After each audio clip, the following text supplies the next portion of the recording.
He tells us that if we really wanted to make a game, it always worked out.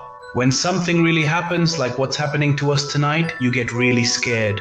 He communicates with beings from what he called the lower astral.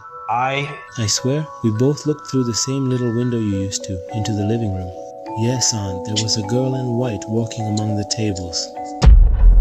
Today we have two stories. The first is about a game we haven't covered on the channel yet.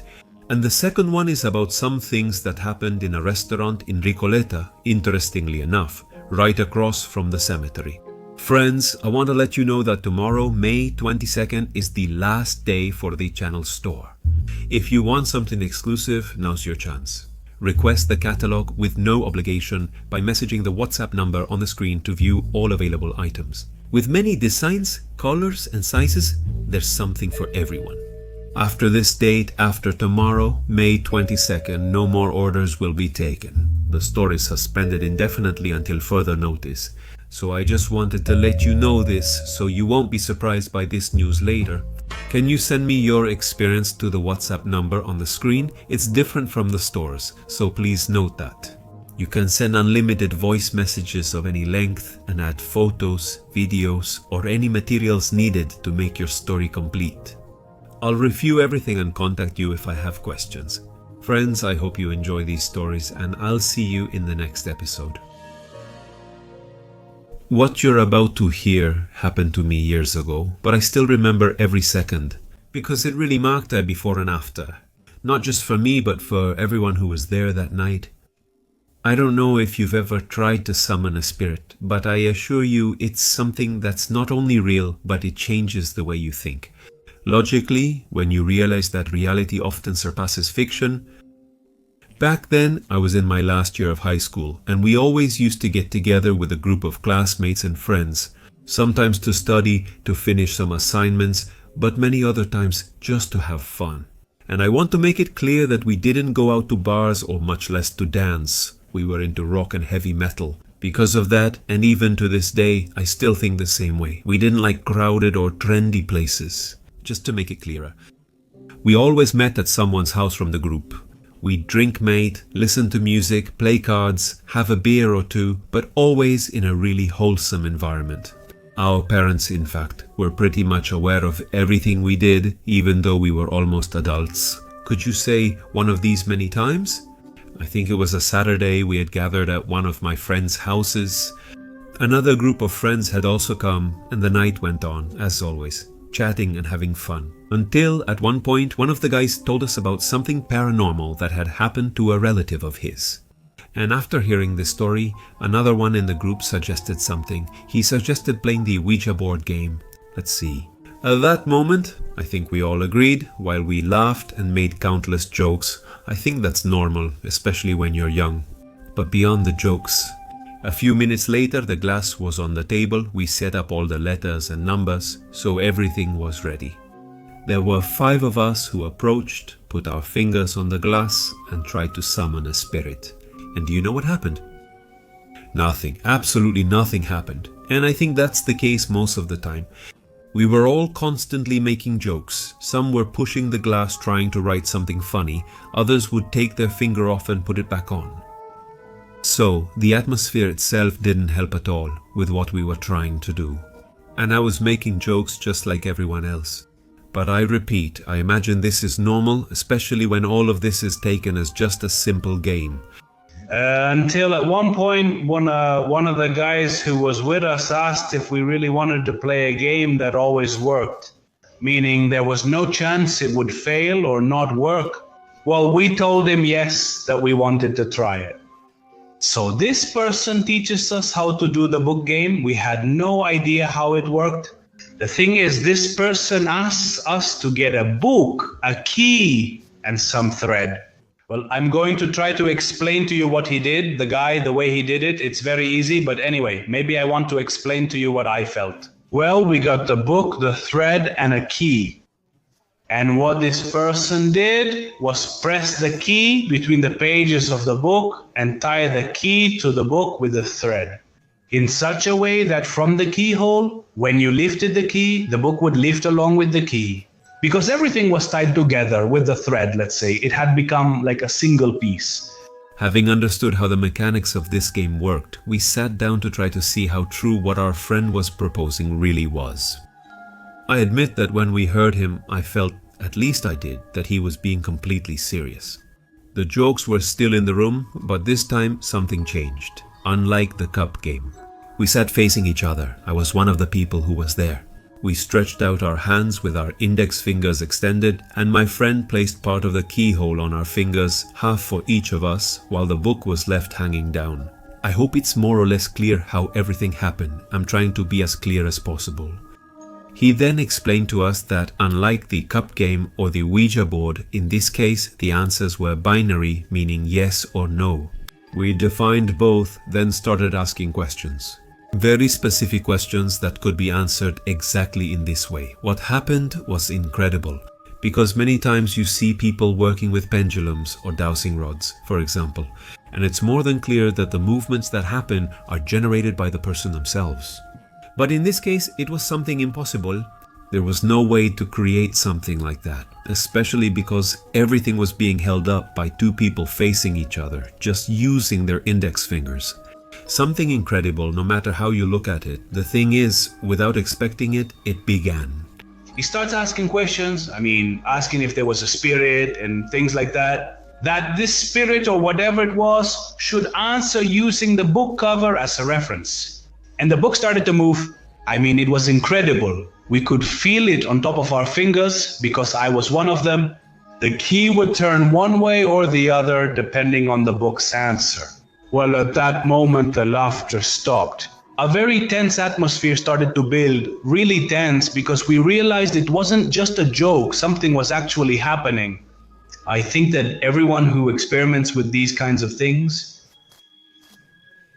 always relies on the idea that nothing's going to happen. Let's do something because nothing's going to happen anyway. Let's go to a place they say is haunted because nothing's going to happen anyway. The problem is that when it does happen, when something really happens, like what's happening to us tonight, you get really scared. For several minutes, we got responses. Sometimes it took a while, and other times it reacted immediately. And the thing was that, little by little, it became clear that this entity belonged to a young girl, apparently from a city near ours, and that she had died in a confusing situation. At least that's what we understood. Keep in mind that the answers, as I told you, were only yes or no. By then, no one in the room was laughing. No one was talking. In fact, you could only hear our questions. At one point, one of the guys cried and asked, "Please, let's stop." Some of us knew, or imagined rather, why it was. But anyway, he wanted to say it himself in a general way. So there would be no doubts about what was happening. Because of the answers this entity was giving, this presence was none other than her cousin, who had indeed died months earlier in a city near ours. And the details are not relevant, but the important and most curious thing was that few in that room knew about it, and no one could believe what was happening. So we stopped the game. And then we all started talking about how we all felt bad, everyone trying to comfort this guy who was feeling really bad. Also because he said that we had disturbed his cousin and things like that. The thing is, after a while, the person who taught us how to play this game explained it to us, that we shouldn't be afraid, that we shouldn't feel bad. Because generally, when you play these kinds of games, you communicate with beings from what he called the lower astral plane. Not with an angel or a spirit, but with some kind of entity. And what this entity does is detect the person who is most afraid while playing the game and give all the answers that this person doesn't want to hear. So can you explain this to us? And that night the fear was so intense and the feeling of anguish and the bad atmosphere that was created that we never did it again. At least I never did it again. I worked for a long time near the La Recoleta cemetery, and it's almost normal for people to tell you about different things that happen to them, from hearing noises and voices to seeing people who vanish. And all of this doesn't just happen in the shops. There are also many situations that happen right on the sidewalk of this cemetery, as well as inside, of course. Today, I don't want to share others' experiences. I want to tell you about things that happened to me. To me and also to several colleagues working in a place called Concepto Indigo. Maybe someone has heard of it. I think it doesn't exist anymore, at least not in the area. To be clear, the business was not involved in what happened. It's more than clear that the area around this cemetery has something that manifests itself when you least expect it. And it makes me think about, I also think that surely all the places near Los Campos Santos must have incredible and also terrifying stories. This place, although it was an ice cream shop that also had a coffee service, in the back there was an area set up as a restaurant, so it was a very complete service.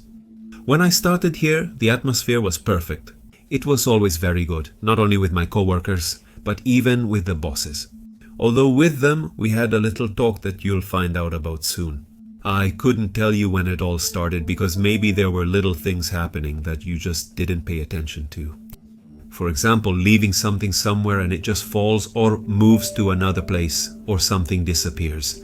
Seeing someone walk by and then there's no one there, or standing still and someone bumps into you or something like that. And I want to be clear that we didn't pay enough attention to all of this because we always believed. And we talked about this later on, that it was just pranks we were playing on each other. That there really were, and like in any job where the environment is good, there were jokes involved, but over time we started to realize that some of these situations were something else. And it was confirmed in an incredible way when we saw with our own eyes an entity inside the place. This happened when one of my co-workers, during a time when the place was closed, called me desperately, telling me that from the kitchen she could see through the little window that connects to the dining area a girl standing in the middle between the tables. She was just standing there, not doing anything at all.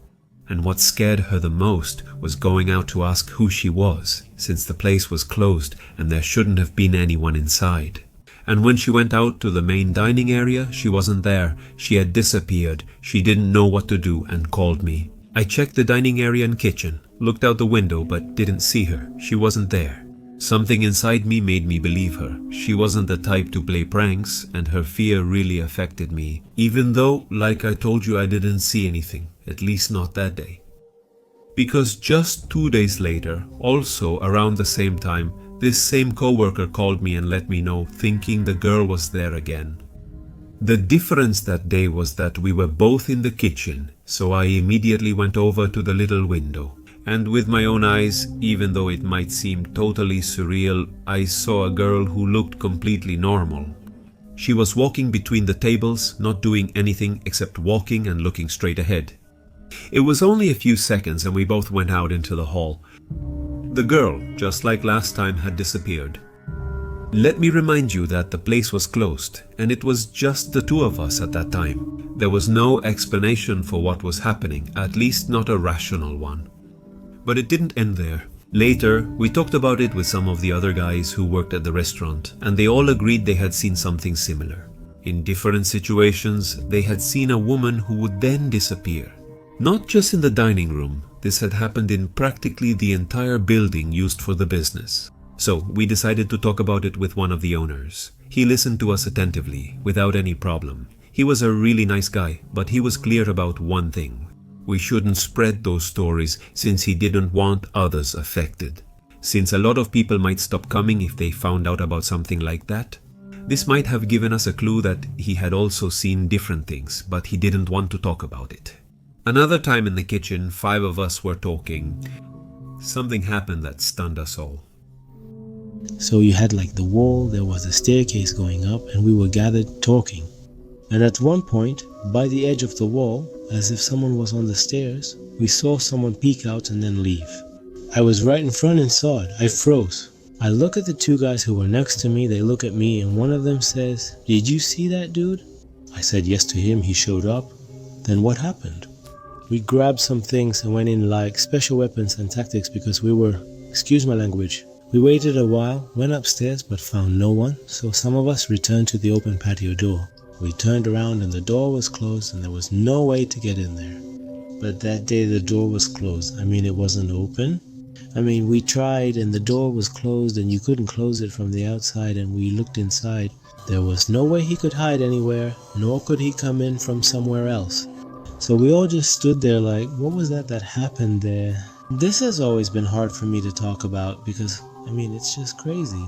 There were some barrels. We used to buy detergent. The guys from La Bacha would buy it. They'd bring them a concentrated detergent that was diluted in some barrels.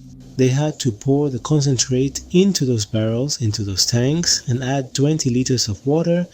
They used that for washing and preparation afterward. There was there in the locker room, in the shower area, one of those showers that you can see. It's the kind of shower where the water either falls from above or comes out from below. Well, that was the only one that had that. So the guys would fill the buckets there, and when they went to fill them, you know, they put the bucket, they turn on the faucet. Did you hear the sound of the water hitting the bucket? At least 3 times when you were there on Sundays with a friend. We could hear the sound of the water in the bucket. You would go upstairs and find the bucket under the faucet, full of water, and no one had gone up to fill it. And even though nothing that manifested was aggressive, there were moments when we were afraid. But maybe that entity simply wasn't evil and was just passing through.